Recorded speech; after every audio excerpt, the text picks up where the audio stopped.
The Boy King's Last Breath, a gold-forged tragedy. The unbearable weight of gold. On November 26, 1922, as the flickering candle of Howard Carter pierced the gloom of a sealed ancient doorway, he uttered the most famous 4 words in archaeological history.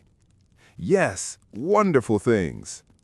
But the real human truth of that moment, the truth obscured by decades of popular spectacle, was a visceral, almost agonizing sensory assault. It wasn't just treasure that glittered back at them. It was the unbearable, suffocating weight of 3 millennia of frozen time. Imagine standing on the precipice of a silent ocean, not of water, but of pure, solid gold. A king's entire material world entombed not for glory, but for a journey the living could only guess at. A journey that had now been violently interrupted. This was not a museum, it was a mausoleum steeped in ritual and tragedy. And the man who found it, the man who breathed in the dust of the 18th dynasty, was about to pay a price far heavier than gold for his intrusion. The price of hubris against the ultimate act of immortality. That was just the beginning of Tutankhamun's haunting legacy. There's so much more buried beneath the gold, so if you love stories where history feels alive, hit like, subscribe, and turn on the bell, because the next chapter is even darker. The 11th Hour and the First Step. The Valley of the Kings, 1922. A cauldron of dust, heat, and exhausted desperation. For 12 years, the British Egyptologist Howard Carter had systematically sifted the earth, a relentless, solitary man, fueled by a singular, obsessive conviction.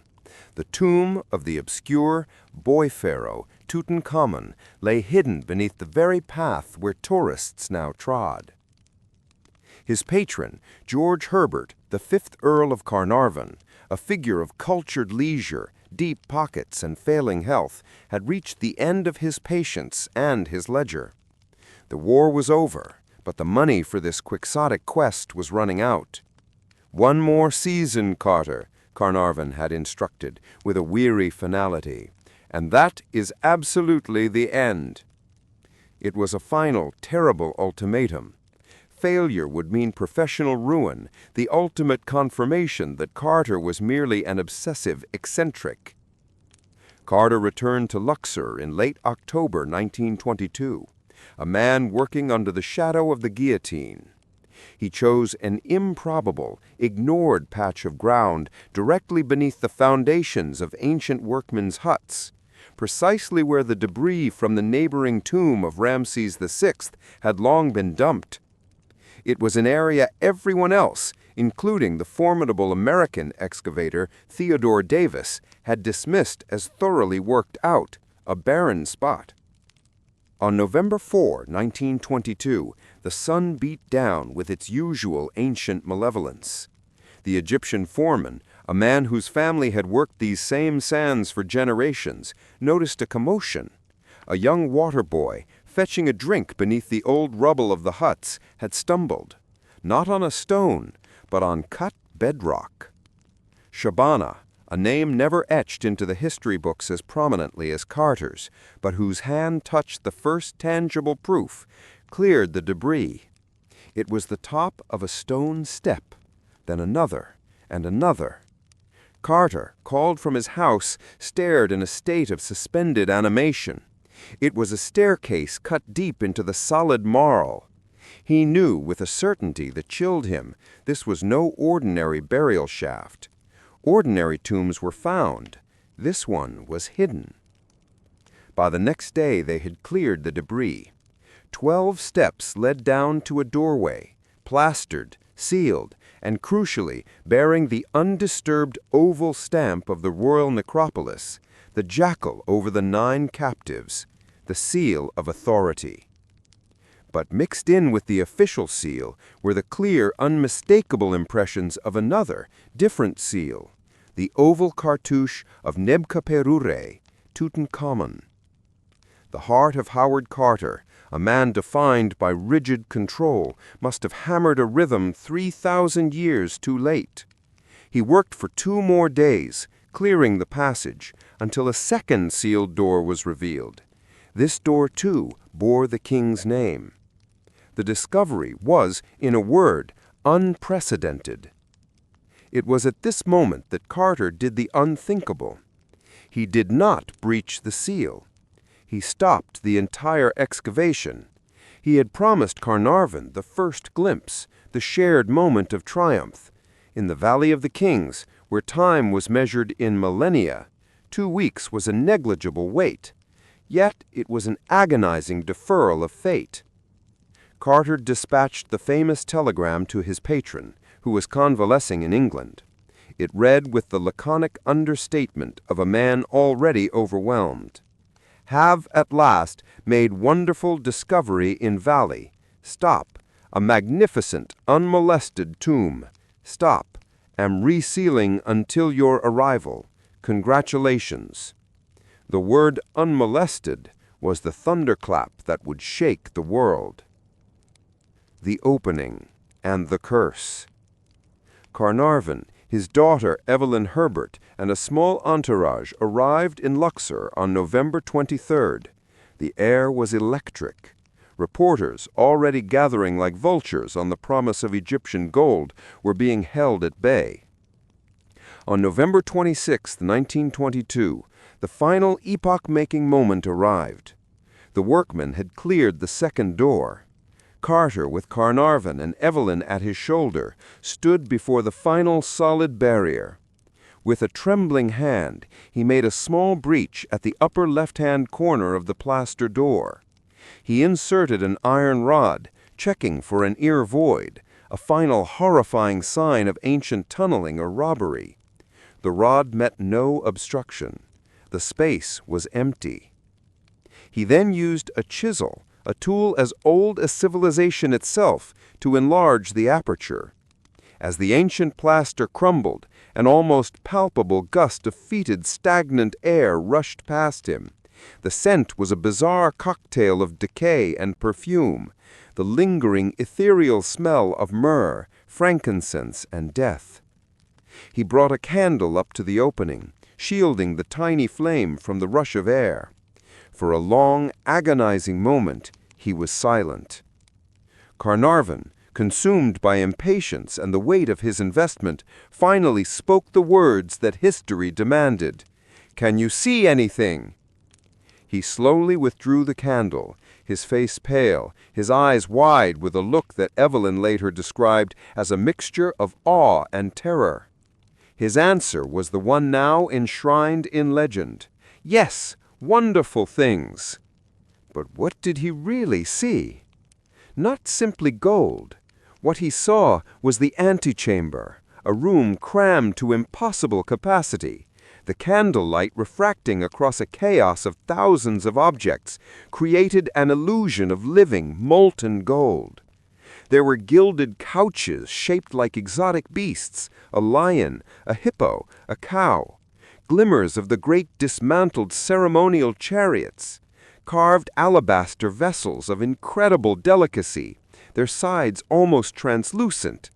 Boxes of wood inlaid with ivory and colored glass, and everywhere statues, the Ka figures of the king, life-size sentinels of dark polished wood wrapped in gold leaf, standing in eternal, silent guard. It was not a treasure hoard. It was a dizzying, suffocating snapshot of a moment 3,300 years old. It was the visual equivalent of being hit by a sound wave. The sheer volume of the artifacts was instantly overwhelming. A tomb usually contained a body and a few objects. This was an entire pharaoh's court, packed into a space the size of a large living room. The immediate tragedy. The first intimations of the curse. The public fascination exploded, but it was Carter's methodical, almost maniacal commitment to preservation that truly set the stage for the coming tragedy. He refused to rush, to loot, or to sensationalize for the press, a press that was now baying at the gate. A contract was signed with the London Times for exclusive rights to the story, a move that enraged the rest of the world's media, particularly the American press, who dubbed the arrangement the Carnarvon monopoly. The backlash was immediate and vicious. The world's newspapers, excluded from the source, began to invent the story they wanted, the story of the curse. It began subtly, with the strange death of Carnarvon's pet canary. The story, entirely fabricated or at best wildly exaggerated, claimed that a cobra, the sacred symbol of the pharaohs, had entered Carter's house and swallowed the bird whole, precisely at the moment of the tomb's final opening. Cobras are rare house guests in Luxor. The symbolism was too perfect to ignore. The Ouroboros had swallowed the present. Then came the first true tragedy. Lord Carnarvon, a man already weakened by a prior automobile accident and chronic lung ailments, was bitten on the cheek by a mosquito in late March 1923. He carelessly shaved over the bite, causing an infection. Weeks later, in Cairo hospital, the infection flared into a virulent form of pneumonia. On April 5, 1923, at 2 a.m., the 5th Earl of Carnarvon died. The story that swept the globe and captured the USA's imagination was pure, sensationalist horror, the curse of the pharaoh. The details added a terrifying cinematic quality. At the exact moment of Carnarvon's death, all the lights in Cairo inexplicably went out. Back in his family's ancestral home in Highclere, the future Downton Abbey, his favorite terrier, Susie, let out a mournful howl and then instantly collapsed and died. Whether coincidence, exaggeration, or genuine phenomenon, the effect was profound. A wealthy, aristocratic English lord, the man who dared to disturb the sleep of an Egyptian god-king, had been struck down. The American press, led by the Hearst chain, seized upon it, transforming a slow scientific excavation into a Gothic horror story. Sir Arthur Conan Doyle, the creator of Sherlock Holmes, a man deeply involved in spiritualism, publicly declared that the death was a direct supernatural retribution. The portrait of a tragedy. The tragedy of Tutankhamun himself is often lost in the spectacle of his wealth. Carter's meticulous work over the next 10 years peeled back not just the gold, but the skin of the story, revealing the true human cost of the boy king's immortality. Tutankhamun was not a glorious warrior like Ramesses the Great. He was a fragile, sickly youth, the final, desperate product of one of history's most audacious and terrifying religious revolutions. The shadow of Amarna. Tutankhamun was born Tutankhaten, the son of the heretic pharaoh Akhenaten, the man who abolished the entire Egyptian pantheon and declared a single supreme deity, the Aten, the sun disk. Akhenaten plunged Egypt into chaos, moving the capital to the desert city of Amarna, a place of startlingly modern, brutalist art and frightening religious zeal. When Tutankhaten came to the throne, likely at the age of 9, he was a puppet in a shattered kingdom. His father's monotheistic dream was a nightmare for the powerful priests of the ancient god Amun, who had been stripped of their power and wealth. The young king was forced to restore the old order. His name was changed to Tutankhamun.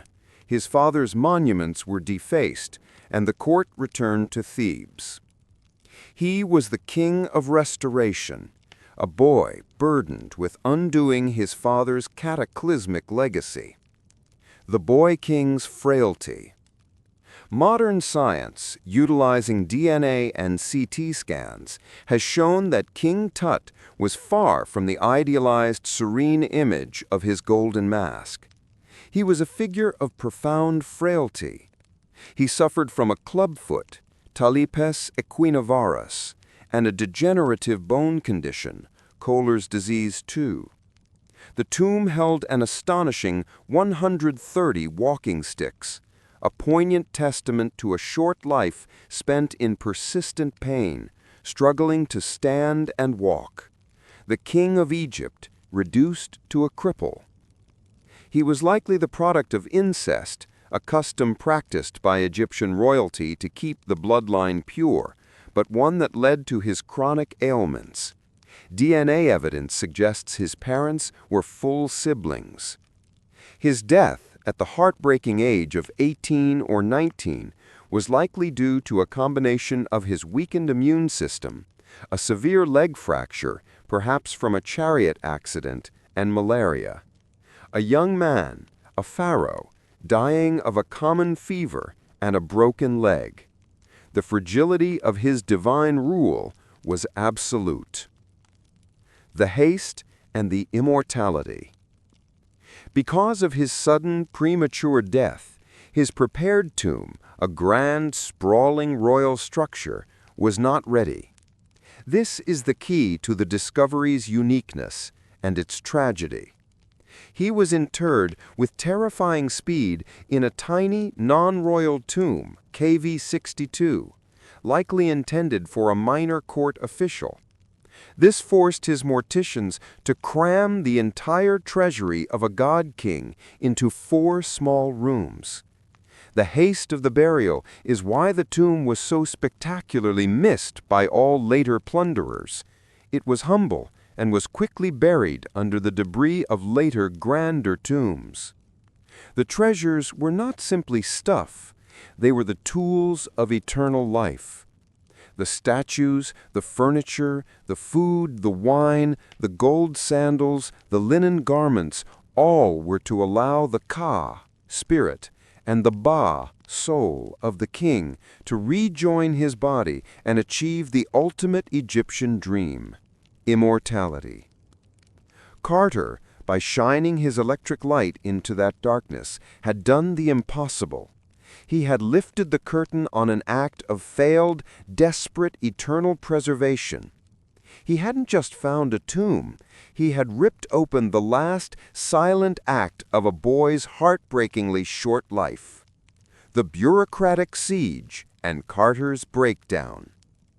After Lord Carnarvon's death, Howard Carter was left exposed, a lone, meticulous English scholar fighting a 3-front war against the relentless passage of time, against the bureaucratic machine of the newly independent Egyptian government, and against the world's insatiable press.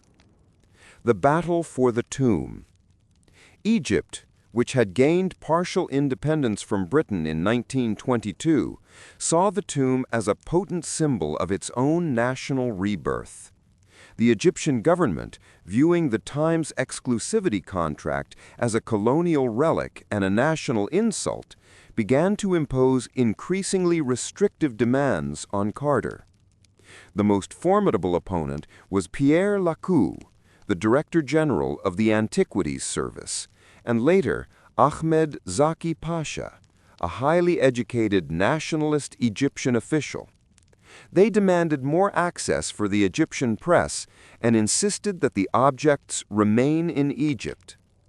Carter, a man who saw himself as the sole custodian of the king's fragile repose, viewed these demands as a direct threat to the scientific integrity of the excavation.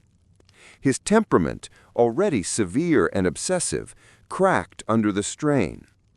He treated every government official and every journalist with cold disdain, alienating allies and feeding the narrative of the arrogant British usurper. The conflict escalated into a full-blown crisis in January 1924. The government demanded that Carnarvon's American stepsister, Lady Almina, be denied access to the tomb opening. Carter, fueled by loyalty to his deceased patron and a righteous fury at the perceived slight, took a drastic, self-destructive step. He downed tools. He sealed the tomb's door, dismissed his staff, and left Egypt. It was an extraordinary act of protest, a temper tantrum over a royal treasure, a massive gamble that threatened to end the entire project. The government immediately seized the keys, posted armed guards, and took formal possession of the tomb. Carter had played his hand, and he had lost the immediate battle. The international press, particularly in the United States, watched the spectacle with fascination. The story was no longer just about gold. It was about power, nationalism, and the arrogance of colonial ambition. Was the discovery a gift to the world, or the final glittering theft? The solitary custodian. Carter eventually returned and, through diplomatic negotiations and the threat of lawsuits, regained the keys under stringent new conditions. But the battle left him profoundly changed. He was isolated, psychologically exhausted, and obsessed with the curse as not a supernatural force, but the relentless bad luck that seemed to follow him. The process of clearing the antechamber was an exercise in monastic precision. It took Carter and his small, brilliant team, including the chemist A. Lucas and the photographer Harry Burton, whose now iconic black-and-white images shaped the world's perception of the tomb, 8 full months just to clear the first room. Every single object, over 5,000 in total, had to be photographed in situ, in its original position, catalogued with meticulous handwritten descriptions, drawn to scale, dismantled, treated, and packed for transport to the Cairo Museum. The job demanded a patience and rigor that bordered on madness. One can imagine Carter alone in the silence after his workmen had left, his only company the Ka statues staring back at him across the millennia, the air heavy with dust and the ghosts of ancient Thebes. The physical and emotional weight of preserving the past single-handedly was slowly crushing the man. The tragedy of the inner chamber. In February 1924, after the antechamber was finally cleared, Carter and his team approached the sealed doorway that separated the initial chaotic clutter from the true heart of the tomb, the burial chamber. Behind this door lay the king. This moment was one of pure spectacle. The burial chamber was vast, yet totally dominated by a colossal gilded shrine of cypress wood, covered in sheets of beaten gold, almost filling the entire space from wall to wall and ceiling to floor. It was a golden, shining wall of silence. But the sheer visual majesty was immediately undercut by a stark, unsettling realization. This room had been breached. The site was one of utter tragedy and desecration. Ancient thieves, likely in the immediate decades after the burial, had gotten in. A hole had been hacked through the door of the outermost shrine. Oil lamps, carelessly abandoned by the thieves, lay on the floor. The thieves had rifled through boxes of jewelry, scattering the precious contents, though most of the major royal regalia remained intact, indicating they were likely interrupted. The true tragedy of the discovery is that Tutankhamun's eternal rest was already violated. Carter was not the first intruder, he was merely the second and the most public. The shrines and the sarcophagus. It took Carter nearly a year to dismantle the first 3 of the 4 massive, nested golden shrines. Each shrine was protected by a linen pall woven with gilded rosette-like sequins which had collapsed into a brittle, decaying sheet under the weight of time. Removing the shrouds felt like stripping the king's deathbed, an act of intense psychological intimacy. Inside the 4th, innermost shrine, they found the great yellow quartzite sarcophagus, weighing over a ton, its sides carved with protective goddesses. Lifting the massive lid of the sarcophagus in February 1924 was a moment of incredible tension. They used block and tackle, the metal groaning in the confined space. And beneath the lid, they found the true visceral horror of the burial. The three nested coffins. The outermost coffin, crafted of gilded wood, lay beneath the sarcophagus lid. It was immense, nearly 7 feet 4 inches long. The second coffin was also gilded and more elaborately decorated, carved in the image of the young king holding the crook and flail, symbols of his divine rule. When they finally opened the second coffin, the air was choked with the sweet, sickening smell of resinous decay. There, nestled within, was the third, final coffin. It was not wood and not gilded. It was the ultimate golden coffin, a masterpiece of pure beaten gold, weighing an estimated 242 pounds or 110 kilograms of solid, unalloyed metal. The sheer staggering wealth embodied in that single object was the ultimate confirmation of the king's divine status, and the ultimate curse upon the men who disturbed it. The unveiling of the king and the final tragedy. The climax of the tomb's excavation and the ultimate tragedy for the mortal man who performed it came in October 1925, when the lid of the golden coffin was finally raised. The mummy of Tutankhamun was revealed, dressed in the most spectacular jewelry, his face covered by the most famous artifact in the world, the gold death mask, a portrait of serene, eternal youth, crafted of solid gold and inlaid with lapis lazuli, quartz, and obsidian, a masterpiece of both art and magical protection. But the king's body was a catastrophe. The priests, in their hasty and desperate attempt to ensure immortality, had saturated the wrappings and the corpse itself with an enormous quantity of ritualizing oils and resins. Over the millennia, these resins had hardened, essentially turning the mummy and its 3 innermost layers of wrapping into a single, brittle, concrete-like mass. The mummy was stuck to the bottom of the solid gold coffin. Carter and his team spent weeks trying to separate the body using all the gentle methods of chemistry and physics available to them. They tried solvents. They failed. They tried the brutal heat of the Egyptian sun, placing the coffin out in the valley up to 150 degrees Fahrenheit or 65 degrees Celsius to soften the resin. The sun only blackened and cooked the surface of the resin, cementing the bond.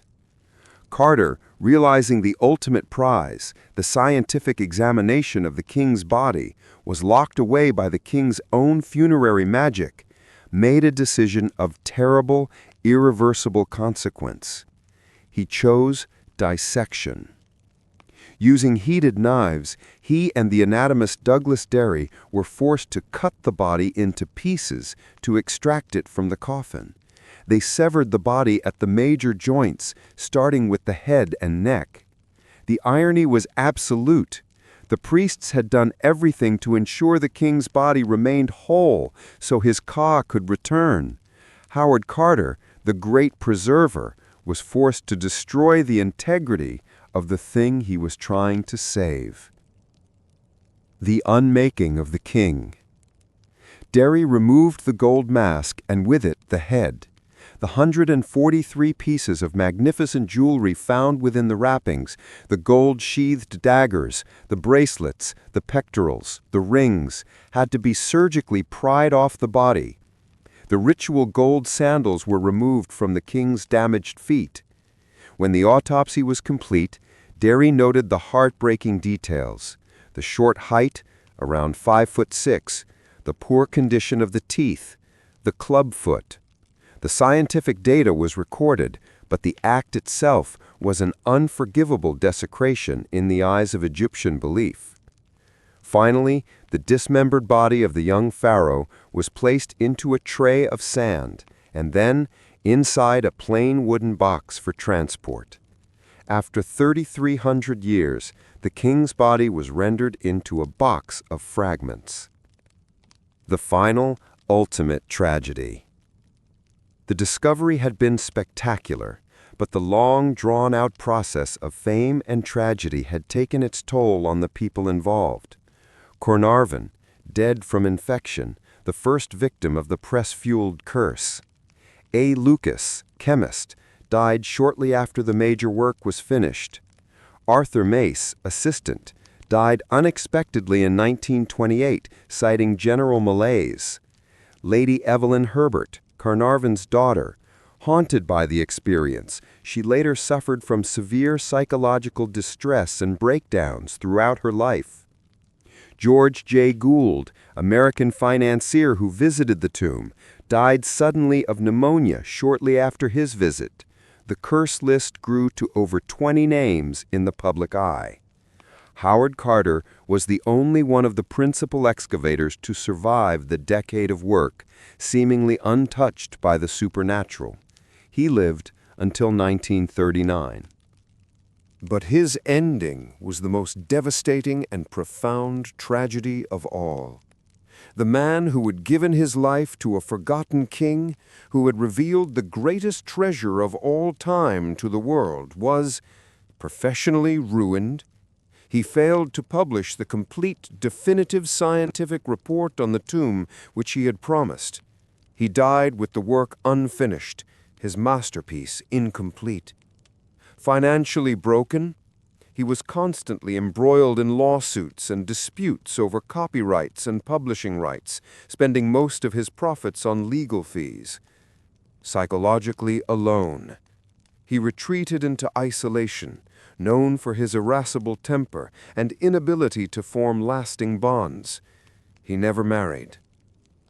Howard Carter died in London at the age of 64, a recluse, alone, and mostly forgotten by the world that had moved on from the sensation of Tutankhamun. He never received the knighthood that his achievement merited, only the cold, hard psychological weight of his own relentless obsession. The tragedy of Tutankhamun was that he died too young. The tragedy of Howard Carter was that he lived too long, chained to the magnificent, suffocating gold he had found. His life's final line on his tombstone in London is not a grand statement of discovery, but a quiet plea from the very tomb he opened. May your spirit live. May you spend millions of years, you who love Thebes, sitting with your face to the north wind, your eyes beholding happiness. It was the very inscription found on a cup within the antechamber. Carter's final act was to borrow the king's words of eternal longing, acknowledging that he, the finder, had gained only the dust and the sorrow of the boy king's immortality. The ultimate prize, the eternal happiness granted by the gods, remained sealed, silent, and forever unattainable.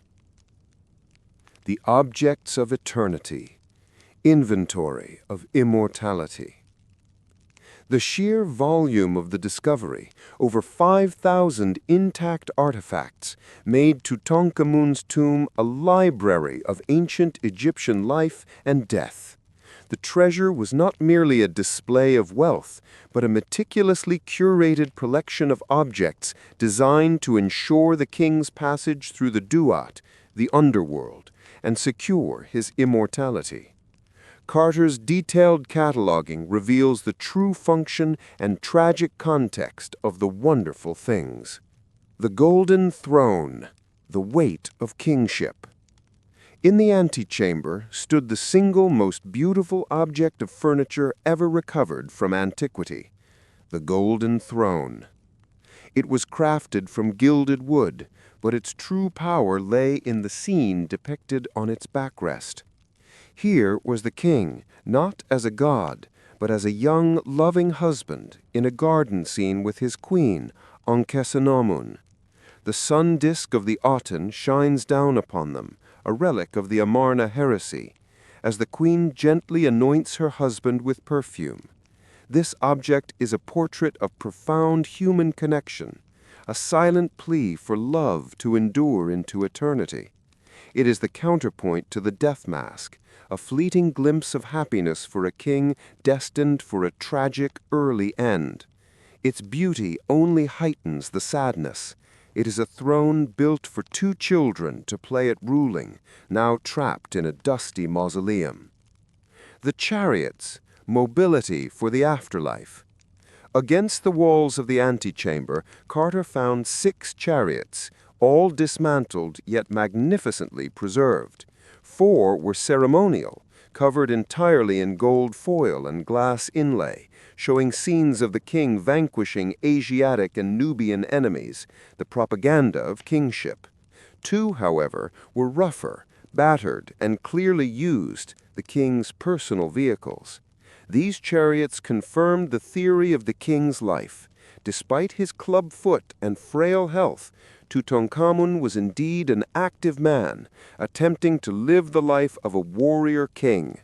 The discovery of the damaged leg and the over 130 walking sticks alongside the chariots creates a stunning visual paradox, the crippled king trying to embody the robust pharaoh. The chariots were not just for show. They were the essential tool for a disabled man to experience the world and to lead his army, both in this life and the next.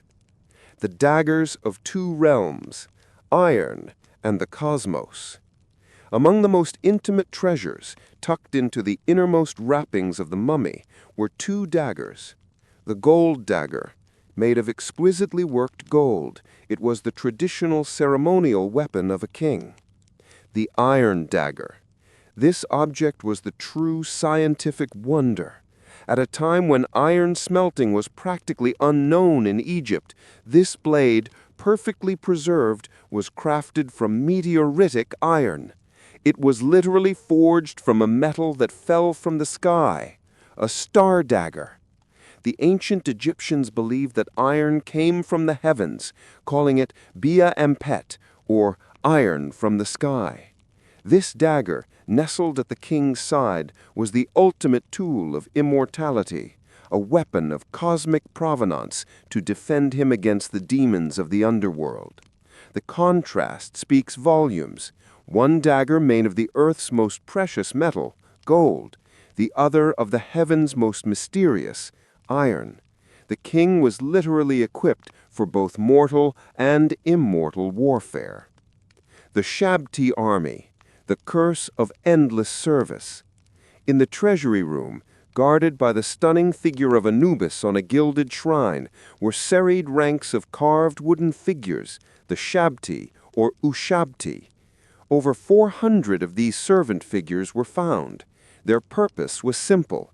When the gods called upon the king to perform agricultural labor or service in the afterlife, the king was to call upon the Shabti to answer for him. Their name literally means to answer.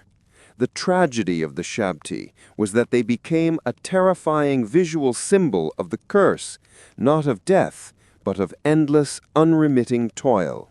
The ancient magic that animated them was now exposed to the modern world, a silent, immobile army waiting for a command that would never come.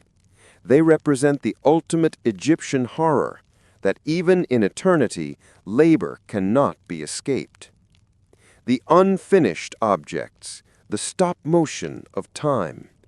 Perhaps the most humanizing, tragic, and unique aspect of the treasure was the presence of objects that were incomplete.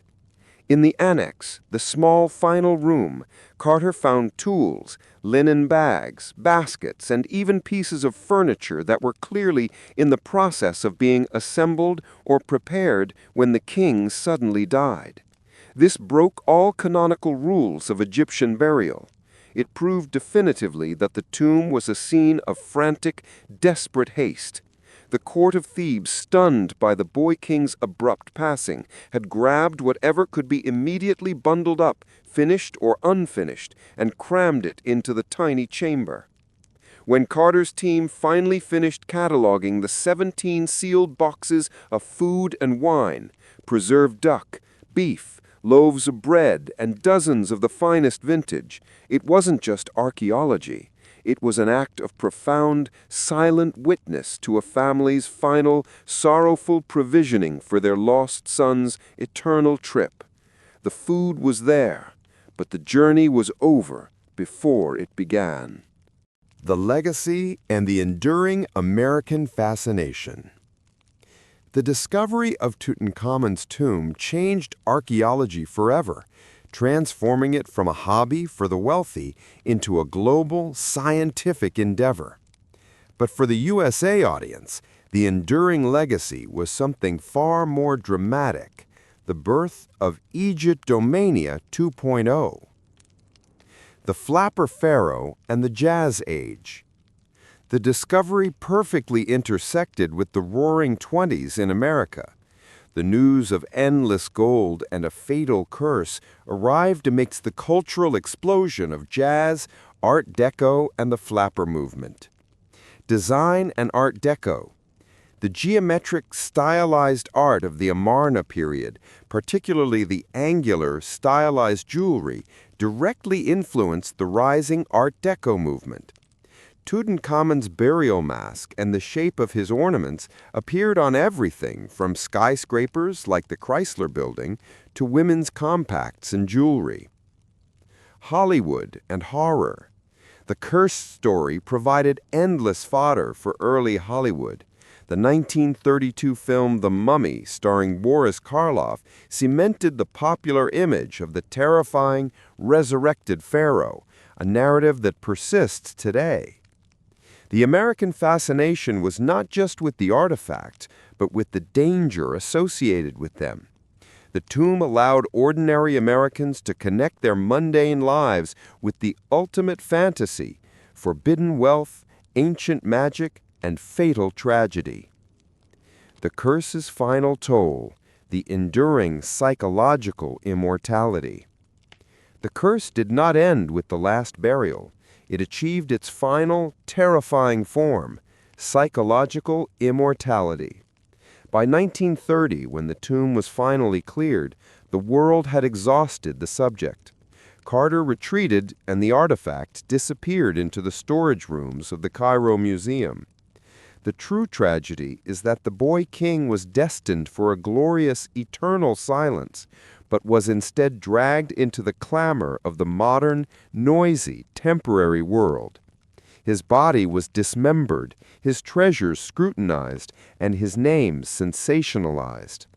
The very act of achieving immortality, of ensuring his name would be remembered, was what led to the final, total destruction of his physical repose and the ruination of the man who found him.